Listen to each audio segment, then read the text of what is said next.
กว่าจะขับรถแค่เดียวลง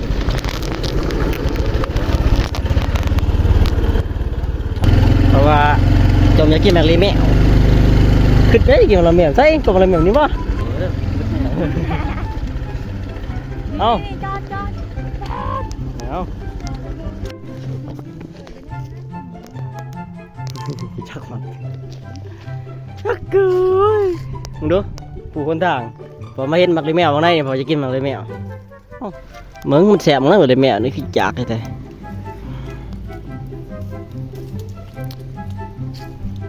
เนื้อจิตถึงมันก็ไม่ได้ว่าหันเลย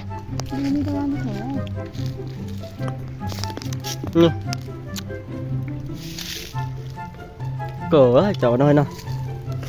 ถ้าเคยกินเนี่ยมันเลยแมวเนี่ย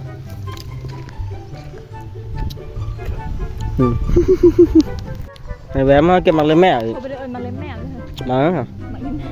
บ้านอื่นของจะได้บ้านมาจะห้องเลยแมวบ่แมวก็ได้แต่ว่าคอยห้องดีเด้อพอได้เคยกินกูมันก็บริเสียบเลยหนูไอ้กินให้คุ้มให้แปมากินมันเลยแมวโอ้ไปเมื่อ